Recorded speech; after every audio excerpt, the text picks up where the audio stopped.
مکے کے اندر، ابھی آپ طائف کی طرف نہیں گئے، آپ سرکار صلی اللہ علیہ وسلم پر لان تان کرتے، جس میں اطہر کو یہاں تک تکالیف دی جاتی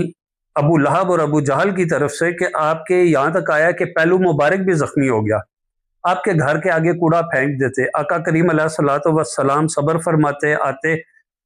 کچھ روایات میں ہے کہ آپ اپنی کمان سے اس کو ہٹاتے تھے وہاں سے، اور کچھ میں ہے کہ آپ جو ہیں اس کو صرف ہٹا دیتے ہیں، اور اس وقت آپ تاریخ میں ہے کہ آپ ایسے اشعار پڑھے جن کا مطلب یہ ہے کہ اے میرے چچا، آپ کے جانے کے فوراً بعد آپ کی بڑی شدت سے یاد آئی، یعنی کہ آپ کا جو دفاع ہے وہ نہیں رہا۔ اس وقت جو ہے آقا کریم علیہ الصلوۃ والسلام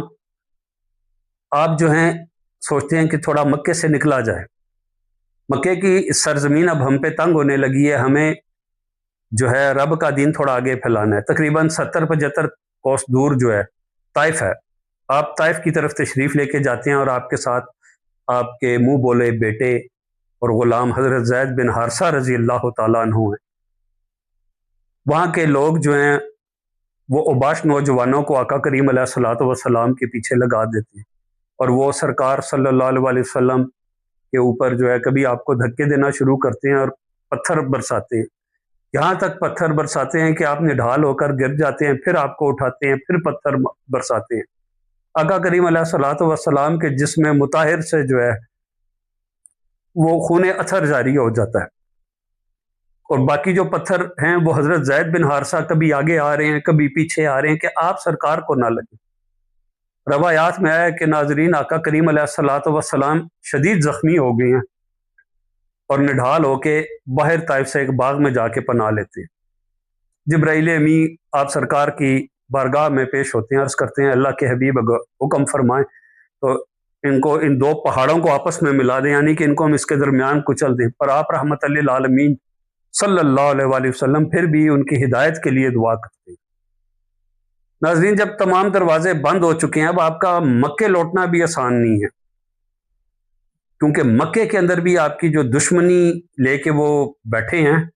وہ شدید زیادہ تھی، اور یہاں پر ایک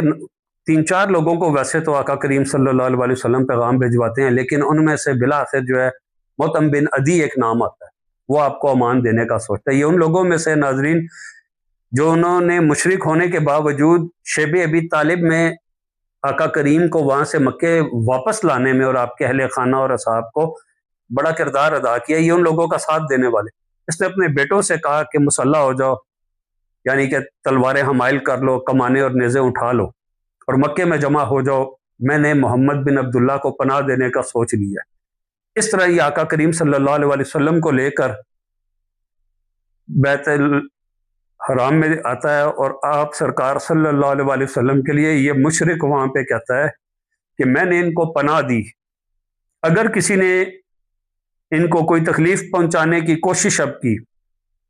تو اس کے ساتھ انتہائی سختی کے ساتھ پیش آیا جائے گا، اور یہ ایک مضبوط قبیلے سے اس کا تعلق ہوتا ہے۔ اس چیز پر آ کر آپ سرکار صلی اللہ علیہ وسلم جو ہیں واپس مکہ شریف میں آتے ہیں، زبانی کلامی اس طرح اذیتیں دیتے رہے۔ ناظرین، یہاں میں اتنی جسارت نہیں کرتا، لیکن کوشش کروں گا ہلکا پھلکا آپ کو بتا سکوں۔ یہاں تک آقا کریم صلی اللہ علیہ وسلم کے گلا مبارک میں کپڑے کو لپیٹ کر رسی کی شکل دے کر اتنا کھینچا گیا کہ آقا کریم علیہ الصلوۃ والسلام کا چہرہ انور سرخ ہو گیا، اور آنکھیں جس طرح ابل کر باہر آ جائیں گی۔ جگہ جگہ انہوں نے تکلیفیں دی ہیں، کبھی آپ کو پکڑ کے وہاں پر دھکے دیے اور گھسیٹا۔ ان تمام چیزوں کو یہ دیکھتا رہا تھا، بے شک مشرک تھا اور اس نے کلمہ نہیں پڑھا، لیکن آپ یہ دیکھیں کہ رب نے اس کے دل میں سرکار صلی اللہ علیہ وسلم کی حفاظت کا ڈال دیا۔ حالانکہ حضرت امیر حمزہ جو ہیں ان کے حوالے کیا تھا حضرت ابو طالب نے اپنے وصال سے پہلے۔ یہ دو ہستیاں اب ناظرین، حضرت ابو طالب اور حضرت خدیجہ سلام اللہ علیہا،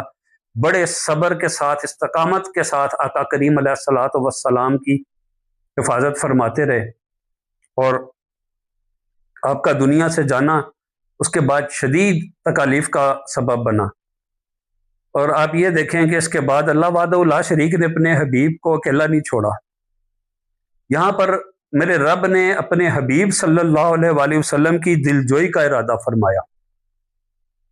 اور ناظرین ایسی اللہ وحدہ لا شریک نے اپنے حبیب صلی اللہ علیہ وآلہ وسلم کی دلجوئی کی کہ ایک ایسا قرب، ایسا مقام، ایسا اعزاز اور ایسی بلند شان یہاں عطا فرمائی جو اس سے پہلے نہ کسی بشر کو کبھی نصیب ہوئی تھی